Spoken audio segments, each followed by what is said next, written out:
Well, here we are.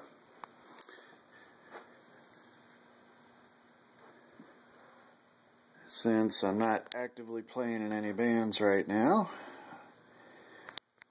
and considering I'm always posting pictures of my past glories with Alive-N-Kickin on Facebook, some friends of mine and people that see me on Facebook asked for a little tour around the touring kit. And kind of show you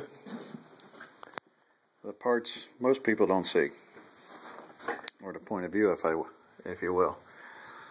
So this is the back of my drum set.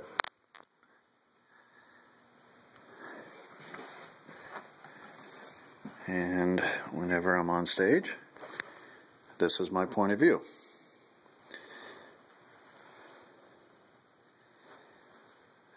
Yeah, I guess one thing everybody asks me all the time seems to be the first question: why do you have so many damn drums?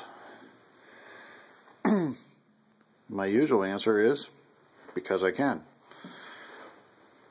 Well, all my heroes, all my drumming heroes, always had big drum sets. So that's why.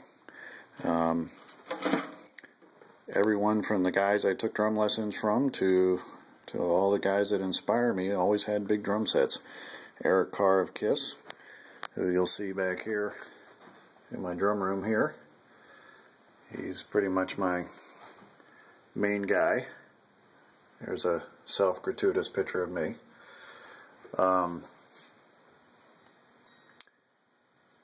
And he always had huge drum sets. Guys like Keith Moon, Mike Portnoy, Mike Mangini. I took lessons from Bobby Rock, drummer from Nelson and Nitro, Vinnie Vincent's band. He had huge drum sets. Even my first teacher, Miles Evans, had a big Tama kit like this. So that's why I play big drum sets. I like them.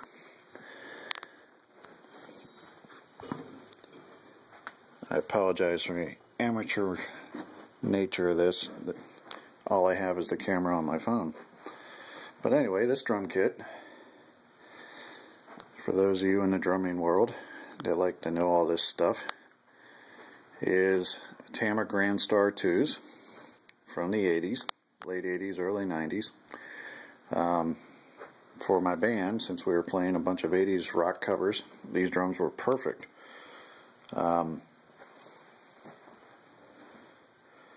They have that great 80s kind of sound, really dark, really powerful, thud kind of sound to them. They're made out of birch. These were sort of the top of the line Tama kit in that era. Just to show you, this is my other drum set.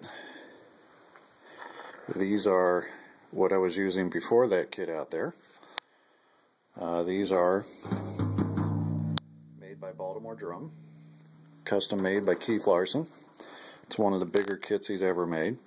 And this is what was on the drum rack out there when my band Alive-N-Kickin first started.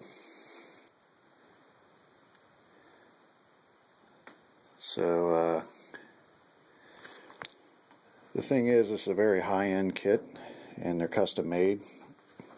And playing in clubs every weekend, they were kind of getting scratched and dinged and beat up. So I think it was in 2005, 2006, I started getting on eBay and buying these drums one at a time.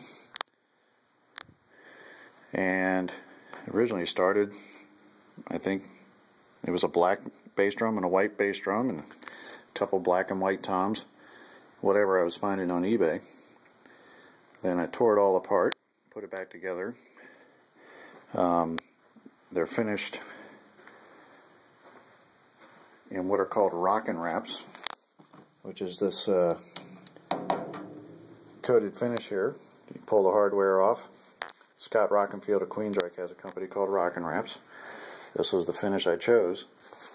And pull the hardware off, wrap the drums in it, this wallpaper if you will, and then put the hardware back on. This stuff's pretty durable, it's pretty scratch resistant for the most part, although it's got a few dings in it here and there, kind of like right there.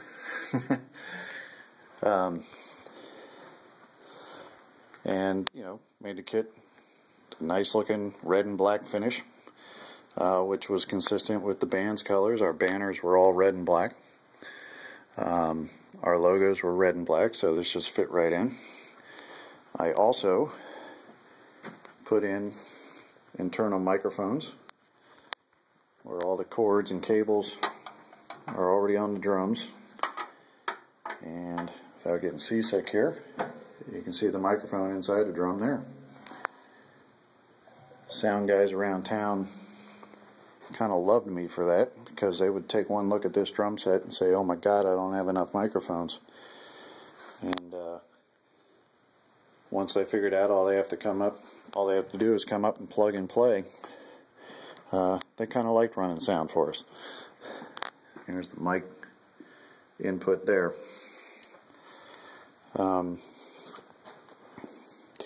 Like I said, these are all Tama Grand Star 2s, all birch shells. All my cymbals are all Sabians. It's kind of funny, this is the last set of cymbals that I bought.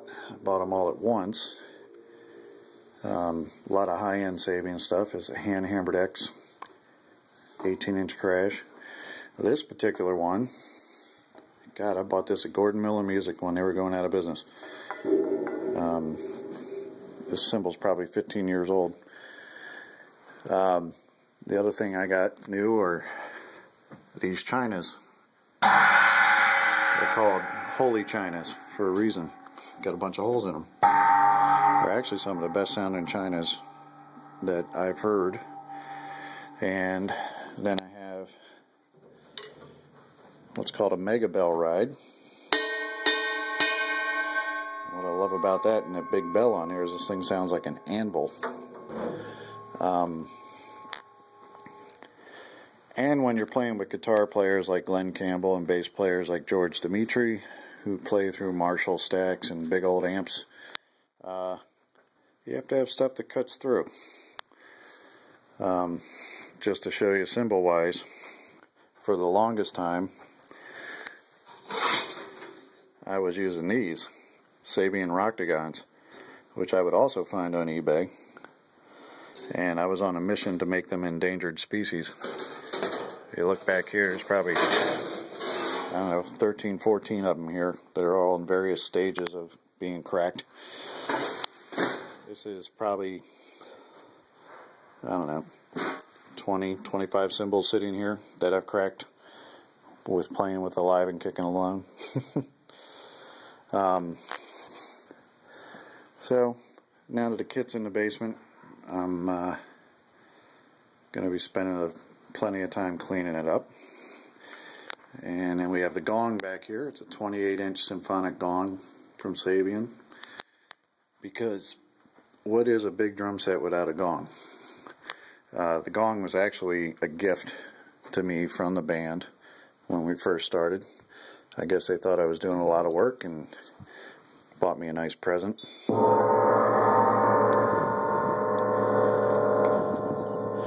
really love that.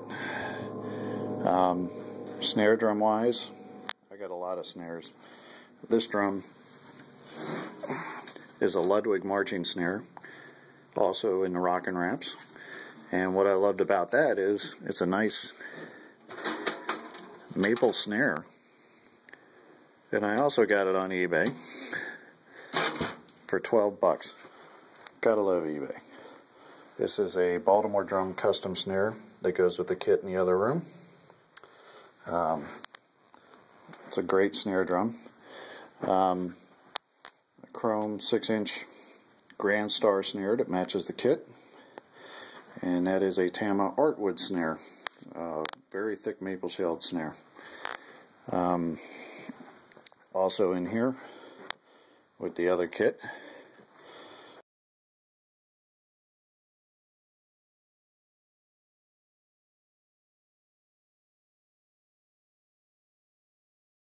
and a sonic marching snare. Originally belonged to my buddy Miles Evans. He and I used to work in a music store, and two of those snares came in.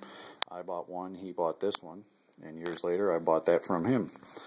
The one I had went with my last drum set when I sold it, unfortunately, and I should have never sold it. Then, of course, a little piccolo snare.